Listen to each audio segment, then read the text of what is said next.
안녕하세요. 태성SN인 김진탁입니다. 지금부터 NCS 플런트 2026 R1의 업그레이드 내용에 대해서 소개해 드리겠습니다.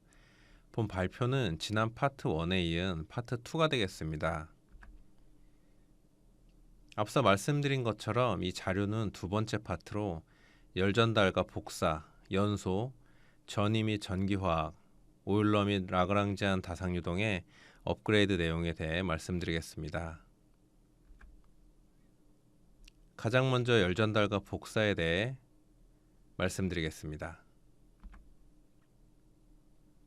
이번 2026 R1에서는 GPU 솔버에서도 쉘 컨덕션 모델을 사용할 수 있게 되었습니다. 이 모델의 가장 큰 장점은 두께가 얇거나 여러 재질로 된 솔리드층을 표현하기 위해 일일이 격자를 나누어 생성하지 않아도 된다는 점입니다. 이제는 메싱 작업 없이도 여러 전도층을 설정할 수 있어 아주 가벼우면서도 정확한 열전달 해석이 가능해졌습니다.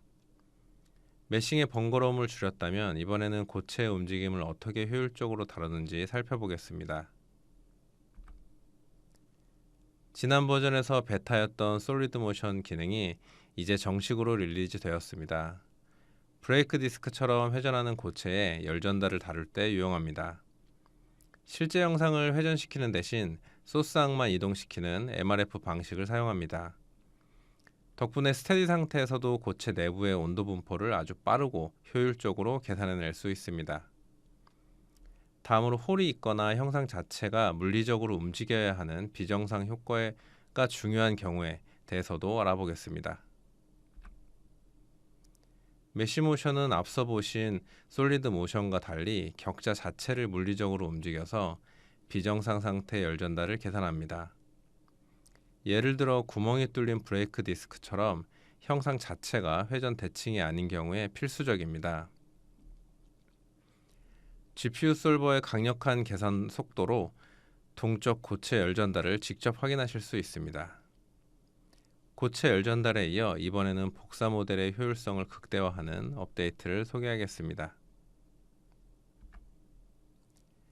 S2S 복사 모델의 경우 격자가 움직일 때마다 뷰 팩터를 다시 계산해야 하는데 이게 참 시간이 많이 걸리는 작업입니다. 하지만 이제 GPU의 병렬 연산 능력을 활용해 S2S 모델을 슬라이딩 메쉬에 적용할 수 있게 되었습니다. 표면 격자가 복잡하더라도 계산 속도를 획기적으로 단축할 수 있어 상황에 따라서는 DO 모델보다 훨씬 효율적인 대안이 될 것입니다. 이제 해석 환경을 UI 측면에서 어떻게 더 직관적으로 제어할 수 있는지 살펴보도록 하겠습니다. 다공성 매질 내부에서 유체와 고체 사이의 온도 차이가 클 때 사용하는 것이 NETM입니다. 2026 R1부터는 이 복잡한 NETM 설정을 웹 UI 환경에서 직접 설정하실 수 있습니다. 이제 브라우저 기반 인터페이스에서도 다공성 매질의 정밀한 열적 거동을 손쉽게 제어해 보시기 바랍니다. 다시 복사 모델로 돌아가서 메싱 작업을 획기적으로 줄여주는 또 하나의 팁을 드리겠습니다. 기존의 S2S 복사 모델을 적용하려면 장비를 감싸는 외부 유동 영역을 만들고 격자를 생성해야 했습니다. 하지만 이제는 앰비언트 레디에이션 모델 옵션만을 활성화시키면 됩니다. 불필요한 주변 격자를 생성할 필요가 없으니 격자 수가 줄어들게 되고 결과적으로 S2S 계산뿐만 아니라 전체 해석 속도가 눈에 띄게 빨라집니다.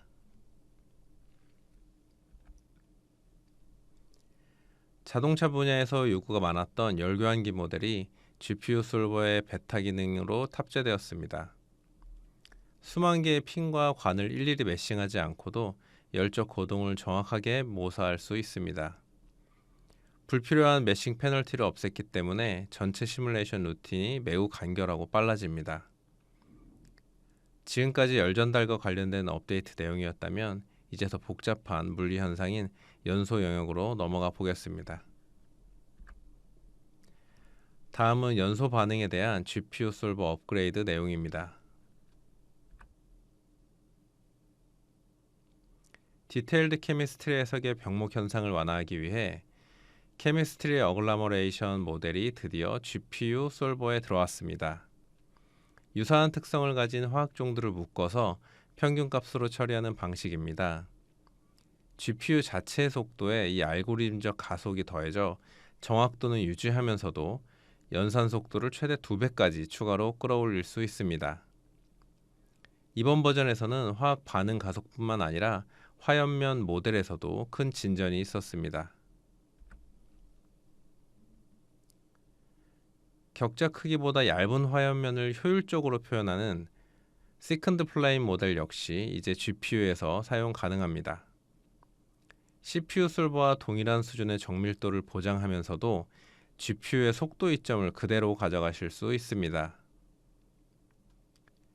TFM의 부작용을 해결하기 위한 이피션시 펑션스를 활용할 수 있습니다.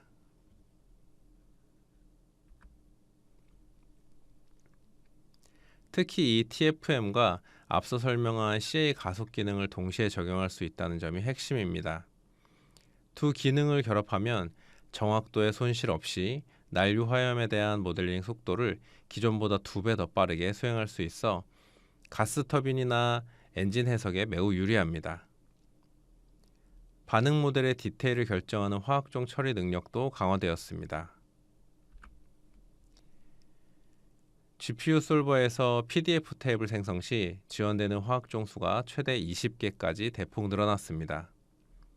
덕분에 이전보다 훨씬 복잡하고 정교한 연소 메커니즘을 시뮬레이션에 반영할 수 있게 되었습니다. 이제 고체 물성치의 비율도 온도에 따라 변하도록 설정할 수 있습니다. 폴리노미얼이나 피스와이즈 리니어 방식을 지원하므로 넓은 온도 범위를 다루는 고체 열전달 해석에서 현실적인 물성치를 적용할 수 있습니다. 마지막 연소 업데이트로 포스트 서머 낙스 모델이 추가되었습니다. 환경 규제 대응을 위해 중요한 낙스 생성을 이제 GPU에서 더 빠르게 예측할 수 있으며 테스트 결과 CPU와 동일한 정확도를 확인했습니다.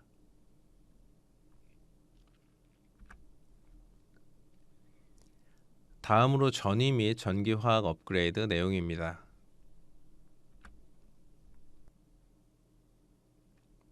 플런트 2026 R1 GPU 솔버에서 배터리 해석 가능 범위가 크게 확장되었습니다. 복합 열전달이 가능해 전류만 흐르는 패시브 컨덕티브 존에서의 줄 발열을 고려할 수 있고 전극 반응이 일어나는 액티브 컨덕티브 존에서 에너지 소스를 지정할 수 있습니다. 또한 배터리 롬 툴킷을 통해 LTI 및 SVD 롬을 학습할 수 있게 되었습니다. 원이케이션, 포이케이션, 사용자가 지정하면 애니케이션의 열폭주 모델을 사용하실 수 있습니다.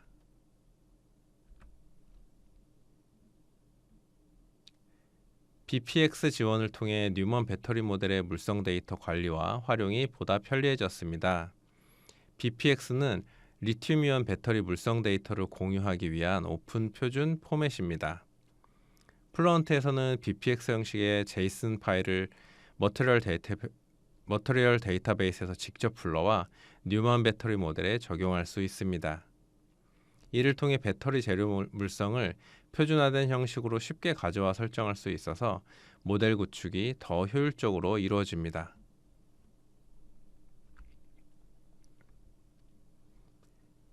배터리 설계에서 배터리 운영으로 결과를 가져와야 하는 분들, 즉 롬 생성이나 학습이 필요한 분들을 위한 기능입니다. 2026 R1의 큰 개선점은 롬 트레이닝에 열 전달 데이터도 포함할 수 있다는 점입니다. 냉각 유량이 변하는 조건에서 페이스 플럭스 디스트리뷰션을 활용하면 롬 기반 배터리 모델의 예측 성능을 개선할 수 있습니다. 롬 학습 과정에서 냉각 유량이 변화하는 경우 단순한 평균값 대신 페이스 플럭스 분포를 입력값으로 사용하면 롬의 예측 정확도를 크게 향상시킬 수 있습니다. 즉 냉각 유동의 공간적인 분포 정보를 반영함으로써 배터리 열거동을 보다 정확하게 예측할 수 있습니다.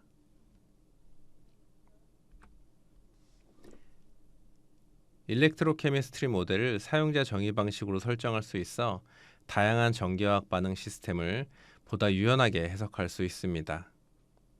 플루언트에서 2종 전기화학 반응을 사용자 설정으로 정의할 수 있는 기능이 제공됩니다. 이를 통해 전극 표면에서 발생하는 다양한 전기화학 반응을 보다 유연하게 모델링할 수 있습니다. 또한 이온종을 포함한 반응 모델링도 가능하여 배터리나 연료전지와 같은 전기화학 시스템 해석에 활용할 수 있습니다.